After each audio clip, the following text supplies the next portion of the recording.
大家好啊，我係 Jack 啊。今次呢條片咧，想繼續講翻呢個 LLM 101嘅 section 啦。咁上一次條片咧就講咗咩叫LLM 啦嚇。咁今轉咧就想講另一個 concept 叫 RAG（Retrieval Augmented Generation） 啦。咁上次咧都有大概 cover 到呢一啲 limitation of LLM 啦，包括 knowledge cut-off 啊、hallucination 啦、context window 嘅限制啦。咁咧今轉咧就會講咧，其實有一個叫 RAG 嘅方法咧，可以去克服到一啲 limitation 嘅，係啦。咁我哋會講咩叫 RAG 嘅 architect 啦，咩叫 chunking embedding 啦。同埋做一個簡單 demo 啦，咁啊最後都會講一講佢嘅 limitation 同埋一啲即係解決方法。如果你第一次嚟呢個頻道，阿 Jack 係一位現職金融機構嘅 AI 工程師。喺呢度，我會分享一啲有關用 AI 提高生產力嘅實戰方法，令唔熟悉科技嘅普通人都可以變成輕鬆駕馭 AI 嘅 power user。如果你都想學下點用 AI 解放你嘅時間，記得 subscribe 呢個 channel 啦。係啦，咁啊先溫書先。上次我哋講到咧，其實 LLM 咧係有一啲 limitation 啦，包括 knowledge cut off 啦，譬如話即係佢其實個 LLM 咧 train 到去某個年份，其實就冇之後嘅 knowledge 噶啦。咁如果你問佢之後嘅嘢咧，其實佢係會答唔到你，或者好有自信咁亂咁講嘢嘅。咁上次都冇 mention 到另一樣嘢咧，就係其實如果你係想問一啲 private data，即係可能你間公司自己嘅 policy，佢係唔會知噶嘛。咁 again 佢就會即係亂咁答嘢啦，嚇。咁個 hallucination 我哋都有 dive deep 過啦。其實如果佢唔知道個 context 咧，或者 low confidence 嘅時候咧，因為佢後面嘅 transformer 嘅機制咧，佢會咧係即係照做 sampling，然後好有自信咁樣亂講嘢啦，係啦。咁有啲人問啦，會唔會我哋其實可以 fit 晒所有嘢喺個 context window 先，跟住先再問問題得唔得？理論上得嘅，但係我哋 context window 第一有限制啦，第二咧佢有個叫 dumb 鬆嘅物體嘅，就係你過咗某個 context length 之後咧，其實個 performance 係越嚟越差嘅。咁所以咧 inferior 係得，但係其實實際做上嚟咧，你見到個 performance 係唔好嘅。咁所以我哋今日咧會講另一個 approach 咧，就叫 RAG。既然 LLM 咧本身個 knowledge 有個 cut-off date 啦，我哋有冇辦法咧可以 decouple 咗啲 knowledge from model，等我哋唔使每一次都重新 train 個 model，然後之前 train 好咗 model 又可以照用翻咧？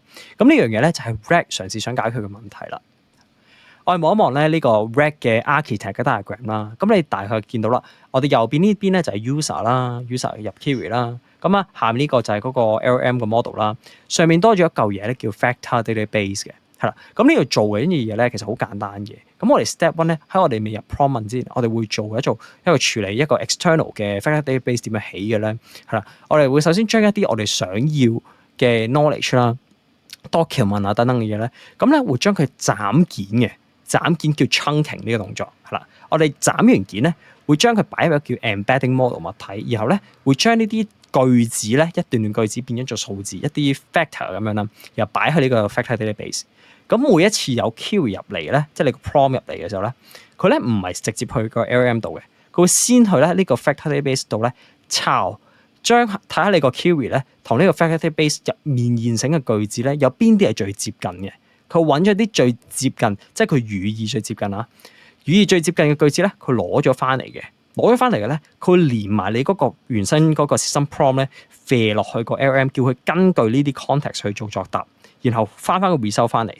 咁咧，你嗰個 knowledge base 咧，呢個位咧，你就可以獨立咁樣 update。每一次有新嘅 update 嘅時候咧，佢就射啲相關即係最新 update 咗嘅 chunks 落嚟俾個 LLM，然後叫個 LLM 純粹根據翻呢個 context 做接龍遊戲。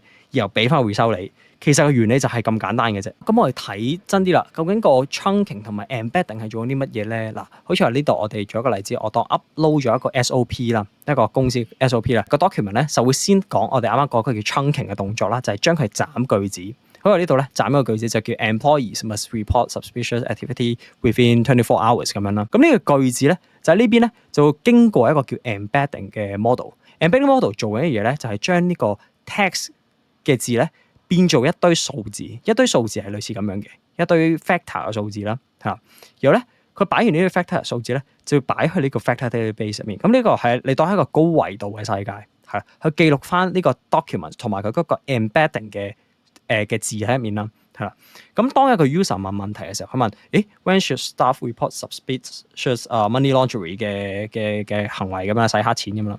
佢就會將呢個 query 又去揾一次呢個 embedding model 變做數字，然後將呢啲數字咧喺呢個高維度嘅世界咧去揾下有冇最類接近嘅 chunks 翻嚟嘅句子翻嚟，然後咧佢可能揾咗5個 chunks 之後咧，佢就會 return 翻呢5個 chunks 翻嚟啦。係啦。咁呢個5個 chunks 你就可以駁落去個 LLM 個 system prompt 嗰度，叫佢根據翻呢5句子去作答我依家呢個 user 嘅 query。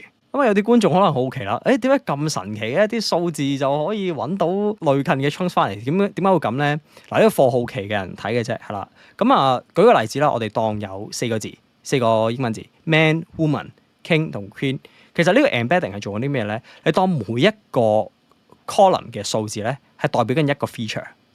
舉個例子，可能咧man 同 king， 即係我當呢個字啦，我當依個 feature 咧係講緊嗰個佢個肌肉量咁啦，當係啦。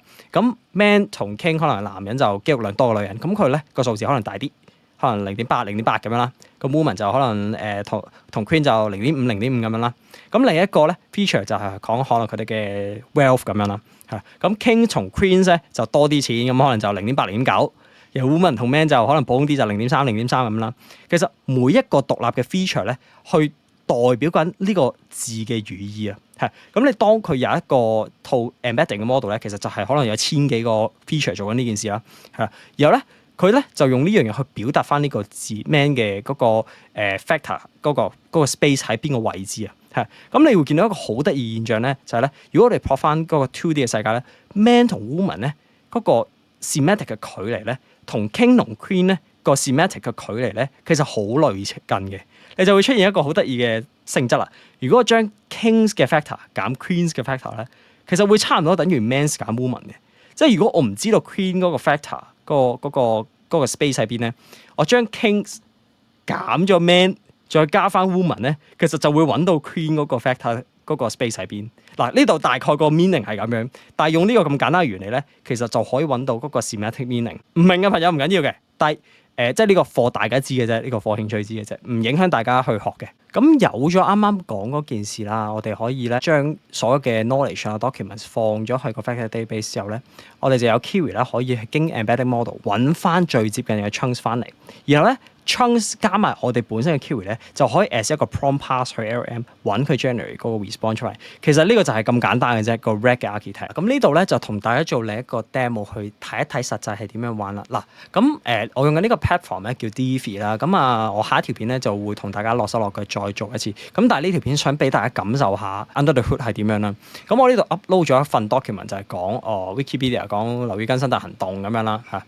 咁咧我哋先去起個 FactorDB 啦。你睇第一步咧，佢會有個叫 chunking、preview chunking。咁我哋劈咗啲 document 咧，見到一句句子嘅，一句句子咁樣會唔同嘅 character。嗱，咁啲 parameters 點 tune 咧？我喺下條片同大家落手落腳做嘅時候，我先再講係啦。咁大家明白咗個道理先。咁我哋咧有一個叫做embedding model 啦，我呢度 set up 咗啦 text embedding。咁下面亦都有個底咧，叫做即係 hyper search 嘅 retrieval setting 咧，咁唔使理嘅。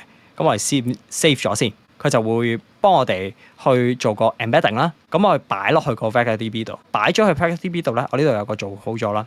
嗱，我哋啱啱咪話咧，如果我哋send 個 query 入嚟嘅時候咧，佢會幫我哋揾到類近嘅 chunks 翻嚟嘅。係，咁我呢度試下啦。我而家問啦，咩叫樓宇更新大行動？我而家撳 test，佢個 FactorDB 咧，你見到就會撈咗3段，最接近嘅 chunks 翻嚟。咁例如呢啲啦，我就講樓宇更新大行動係乜鬼嘢咁樣。咁有啲可能未必關事嘅，係啦。咁佢都會照根據翻個語義咧去揾翻出嚟啦。咁有咗呢段咧，我哋喺嗰個即係 LLM application 咧係會個層面點樣做咧？你見到我而家 set up 咗啦，即係我呢個 starting point 啦。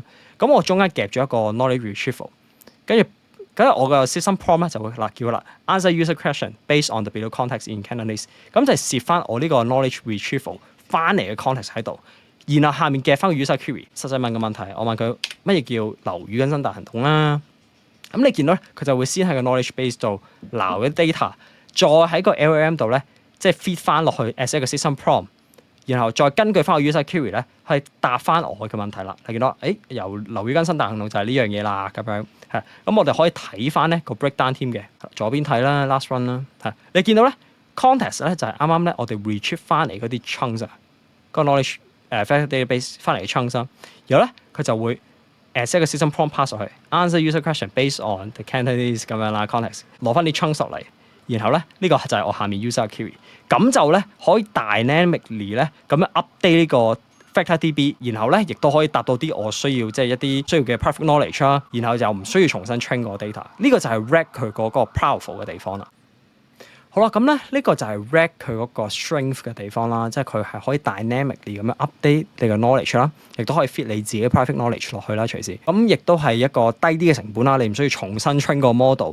對於一啲 enterprise 嘅 setting 亦都係好容易 scale 嘅，你咁諗嘅話。咁但係佢都唔係無敵嘅，因為咧你加多咗一層嘢喺個 LLM 前面，其實你嗰個 latency 一定高咗㗎。係啊，佢一係需要時間喺 factor database 度抄嘢啦，尤其是你比較多 document 嘅時候。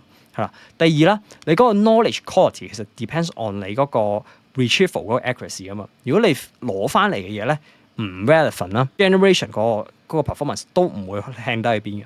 咁第三樣嘢其實就係嗰個 infrastructure 啦，即係你如果你 enterprise setting，你亦都多咗一嚿嘢，你要 set up 要 maintenance 嗰個 VectorDB 啦。呢度講多少少啦，啱啱講地點，其實你嗰個 retrieval 嗰個 quality 咧，其實 retrieval 同埋 step one 第一步嗰個 trunking 咧，其實都好大影響嘅。咁我哋嘅 trunking strategy 其實有好多款嘅。啱啱純粹 demo 嗰個係最簡單嘅 fixed size trunking 啦，即係固定一個 size 去咁樣劈啲句子啦。咁你亦都有啲叫做 document base 嘅 trunking，就係 by header 去劈啦，或者一啲叫 semantic trunking 啦，或者 LLM base 嘅 semantic trunking，就係用 LLM 去 understand 你嗰個 document 嘅前文後理，然後根據句子去劈啦。有啲叫 layered trunking 嘅物體啦。咁呢度好多唔同嘅 trunking strategy，我大家可以自己望一望。但我想即係同大家講，你劈個 document 其實同你 retrieval 嗰下咧，其實都好大嘅影響嘅。你要揀一個啱嘅 trunking strategy。which 我下一條片啦，同大家落手落腳做嘅時候，會講多少少 Divi 上本身有嘅 trunking strategy 係可以點樣用啦。咁到最後咧，都想講另一樣嘢叫做 re-ranker 嘅，我啱啱冇講。其實做最後做 retrieval 嗰下咧，有一樣嘢我哋叫做 re-ranker 嘅，係啦。咁咧 re-ranker 做緊嘅嘢就係咧，你記得我哋啱啱可能 search 咗3份 document 翻嚟啦。咁咧其實有一啲係 relevant，有啲係 irrelevant 嘅。咁 re-ranker 就係幫我哋咧去將啲 high relevance 嘅 document 嘅 chunks 咧排到最高，令到我哋可以容易啲揾到相關嘅 documents 翻嚟，攞去 fit 去 LLM 度咁用啦。係，其實就係咁簡單啫。re-ranker 只係一個即係細少少嘅 language model 啦。而佢個 output 係即係就係負責去 output 呢個 similarity score 咁樣做呢件事，幫我哋做 re-ranking 咁樣。咁但係呢樣嘢就令到我哋一個 retrieval 嘅 accuracy 會提升好多。咁下一條片咧就想同大家即係真係落手落腳做啦，呢個 RAG 嘅功課點樣做啦。咁但係我想下一條片之前咧，大家幫我去睇另一條片，就係講點樣去 set up 成個 Divi environment 先。咁好快，可能10分鐘內嘅事啦。今次呢條片就係咁多，有問題嘅再問翻我係 Jack。今日條片係咁多啦。中意呢條片嘅記得 like 同埋 subscribe，我哋下次見。